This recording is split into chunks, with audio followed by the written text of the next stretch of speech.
Hi guys, my name is Crystal. Welcome to my YouTube channel. Welcome old subscribers, welcome new. If you like my videos, please press the like button. Today is Saturday. The sun is out, it's shining. Unfortunately for me, I've got to stay indoors today in case my bank card comes, and it's important because I don't want that to go missing.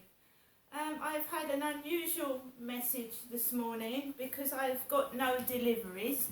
I've got no deliveries from Amazon today. So this appeared on my iPhone this morning.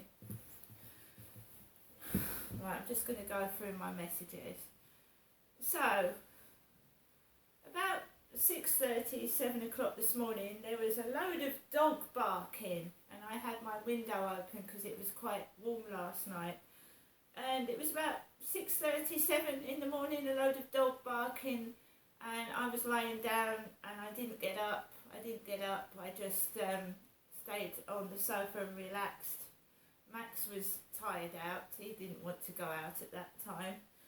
So I settled back down on and rested.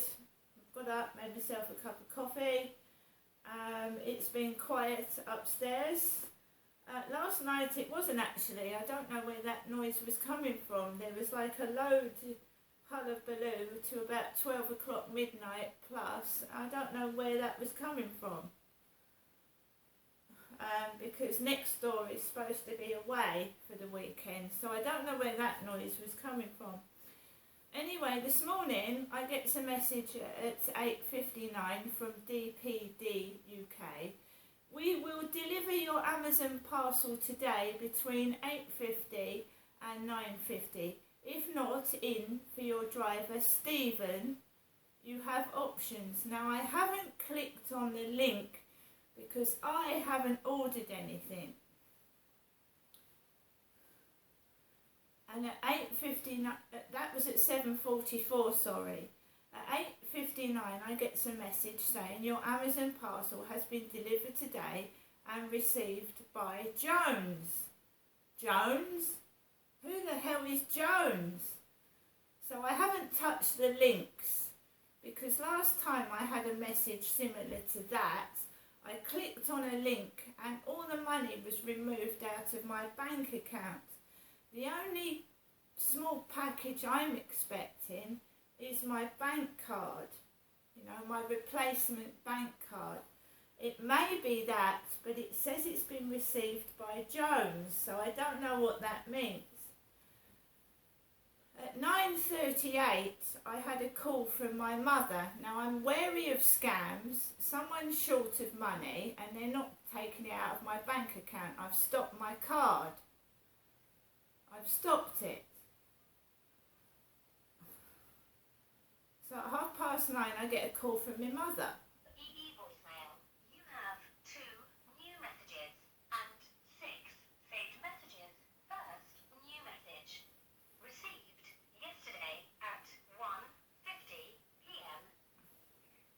Good afternoon, Janessa. Giving you the usual afternoon daytime telephone call from my landline phone to you, Janessa.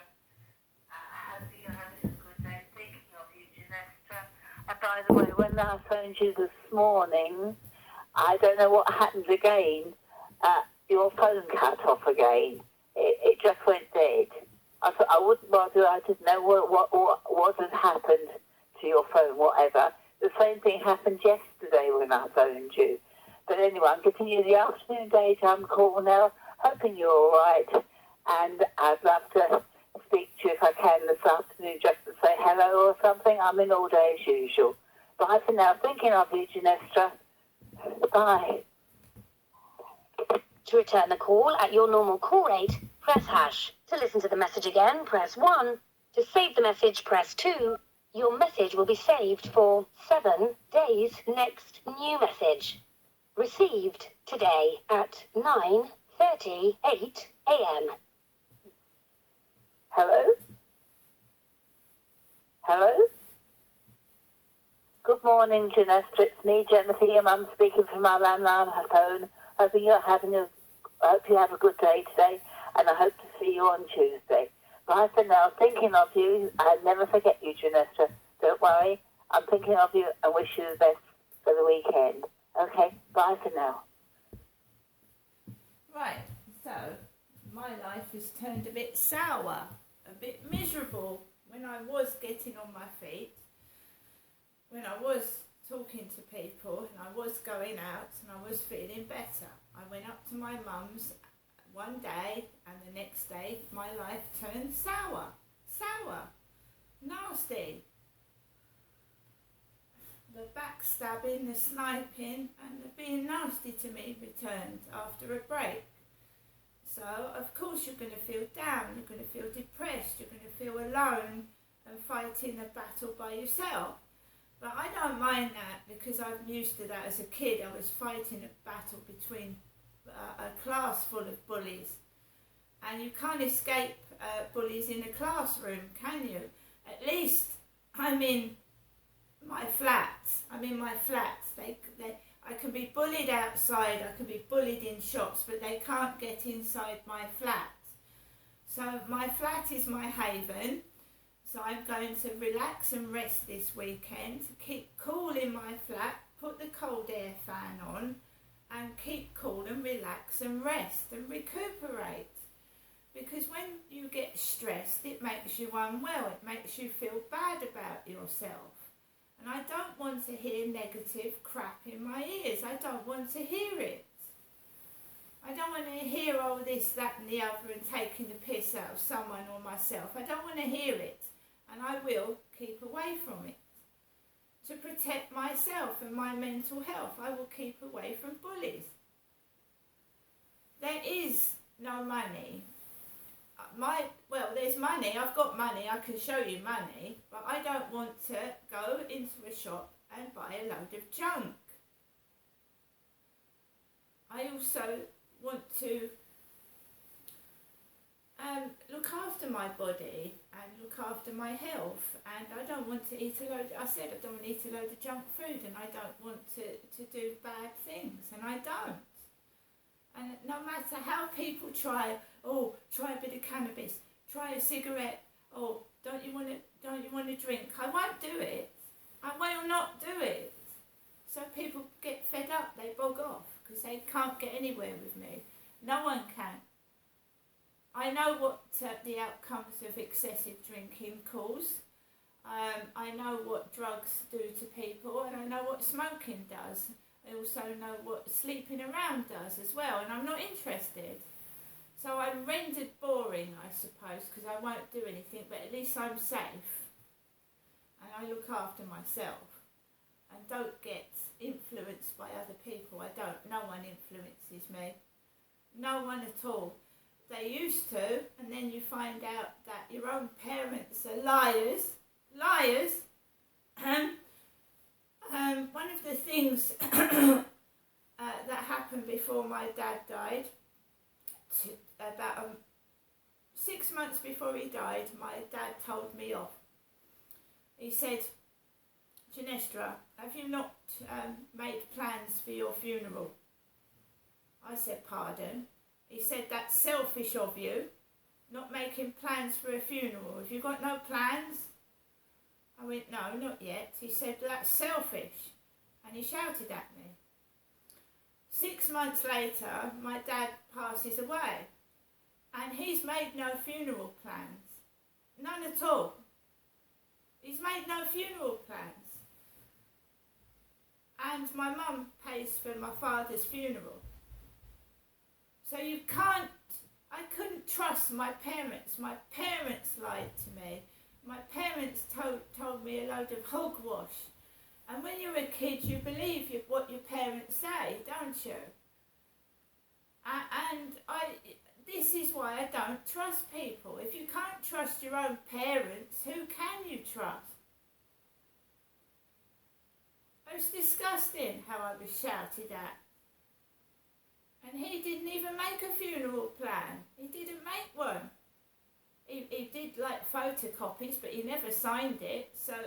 So he never made a will, and everything went to my mother. And considering that my dad abused me most of my life, used me, my body, used everything, tortured me and called me names, he left me absolutely fuck all. has ruined a lot of my life by what he did, and he was allowed to get away with it by police who would never arrest him, never do anything with him, and he, you know, I'm just here by myself, left with what he left me.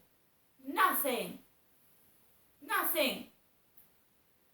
If I was my mother and my dad had left thousands of pounds when he sold the house, I wouldn't be sat in a flat sulking. I'd be going and spending it and going out. Because when you know you can't, when you die, you can't take that money with you. So why isn't she out enjoying it? Instead of keep ringing me up on the phone trying to upset me. I'm not the one that's got money. My mum has got some money. You know, Karen, one of her neighbours, is mentally disabled. She's a bit slow. She's disabled and slow, but she goes out in taxis there and back. She'll go out in a taxi. There's people with mobility problems and walking sticks and Zimmer frames. They get into a taxi, go to the town centre, get a bit of fresh air and do shopping. You see, I'm on benefit. My mum was left my father's money. Hence the taxes, you see. I can't afford to go out. The majority of my money goes on the electric and the gas and the water. And the little bit of money my mum was giving me was going towards the electric and gas. And yes, I was treating myself. My dad tortured me for 40 odd years. Why not treat myself to something after I was locked up and kept away from people and treated like a sex slave? Why not? Why not?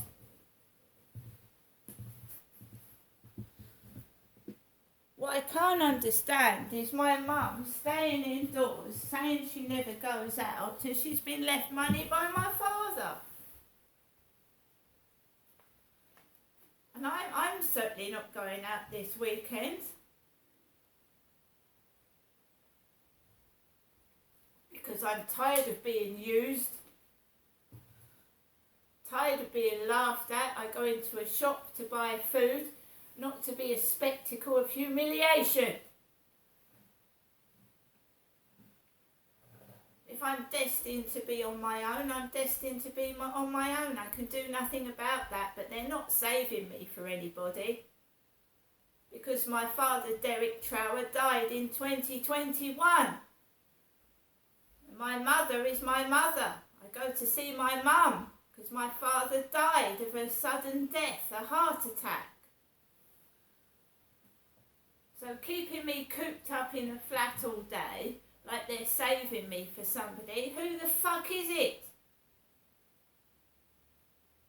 And I'm certainly not taking videos of where I live or disclosing it completely after some nutwit decided to send unpaid takeaways to my address, not the old lady's downstairs, mine. Some fuckwit.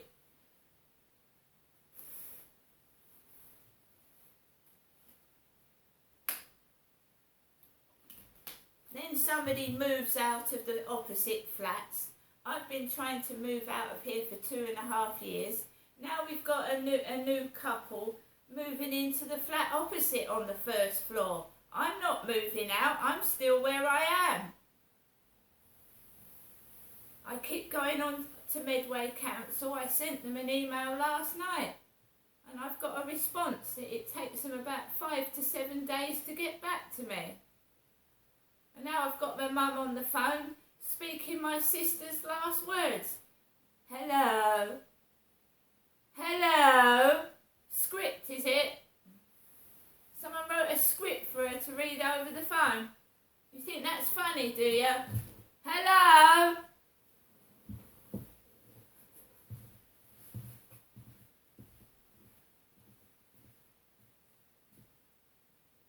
You give what you give somebody. If you give me nothing, you get nothing back. See you later. don't mean objects. I mean, if you give me nothing, if you give me no reason to get up in the morning, I'm not going to bother, am I? That's what I mean.